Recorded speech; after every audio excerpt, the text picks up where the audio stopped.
today's lesson, you might call it, comes again from Malfuzat or Talks of the Promised Messiah. This is volume 2, page 322. And it's very interesting because of what is thought to be a recent debate about religion and science is actually quite an old debate. And whoever compiled these things has given it the title Bible and Science. Well, it's not Bible and Science. I think this subtitle is wrong. It's more like Bible and History or Bible and Historical Facts.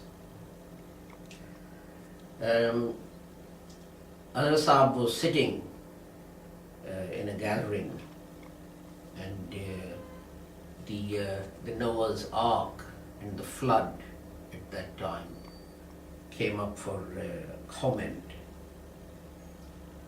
And I guess they were also discussing Bible and science and so on, because Hazrat Sahab starts off by saying, Bible और science की आपस में ऐसी अदावत है जैसी कि दो सौकने होती हैं. Bible and science are each other's enemies in the same way as two women married to one man would be each other's enemies. Bible में लिखा है कि वो तूफान सारी दुनिया में आया. In Bible it is said that flood, this is Noah's flood, happened throughout the whole world. और किश्ती 300 हाथ लंबी और 50 हाथ चौड़ी थी. And that Noah's Ark was 300 hands long and 50 hands wide.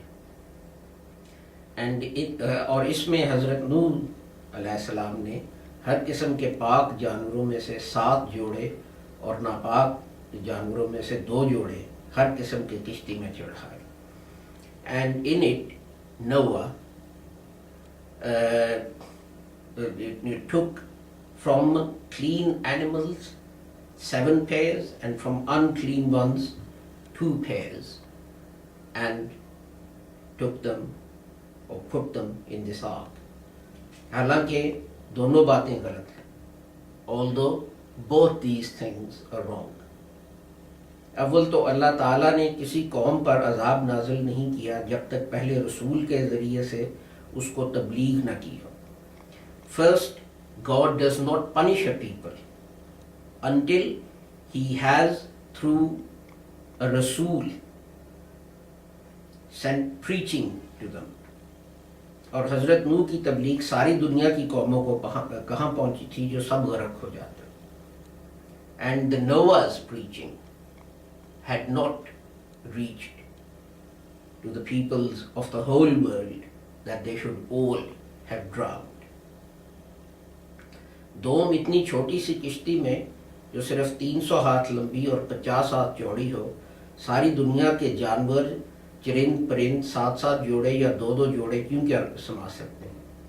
And secondly, in such a small boat which is only 300 hands long and 50 hands wide, how can all the animals and the birds, 7 pairs of each or 2 pairs of each, can fit into it. इससे साबित होता है, this proves कि इस किताब में तारीफ है. That changes have been made to this book और इसमें बहुत सी गलतियाँ दाखिल हो गई हैं. And many mistakes have thus entered into this book.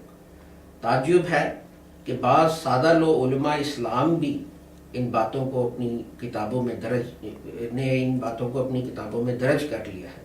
It is astonishing that some simpletons who are scholars of Islam have also added these things to their books. मगर कुरान शरीफ इन बेमानी बातों से पाक है. but the Holy Quran is free of such nonsense. इस पर ऐसे इतराज़ Word नहीं हो सकते. Such objections cannot be made against the Holy Quran. इसमें ना तो किश्ती की लंबाई चौड़ाई का जिक्र है और ना सारी दुनिया पर तूफान आने का जिक्र है. There is no mention of the length and the width of the boat in it, nor that the storm engulfed the whole world. बल्कि सिर्फ al-arz. On the contrary, it only says the earth. यानी वो ज़मीन जिसमें नून तब्लीग की, that is to say the earth to which Noah preached or propagated. सिर्फ उसका जिक्र है. Only that is mentioned. लफ्ज़ अरारात जिस पर नूह की किश्ती ठहरी असल अरी रैत है, जिसके मैंने हैं मैं पहाड़ की चोटी को देखता हूँ. The word Ararat on which Noah's ark rested is in fact Arirat, which means मैं पहाड़ की चोटी को देखता हूँ. I can see the top of the mountain.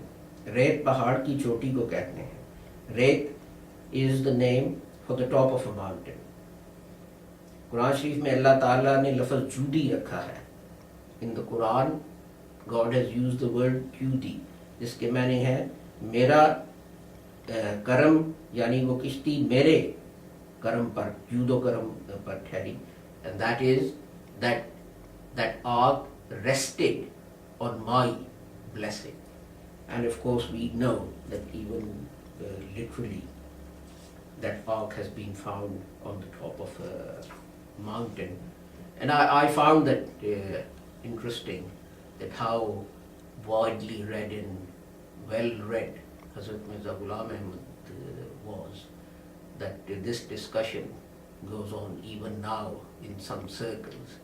And in fact, all reasonable human beings, whether they're Christians or Muslims or whatever, are now coming to the conclusions that the promised Messiah put forward in this little conversation that he had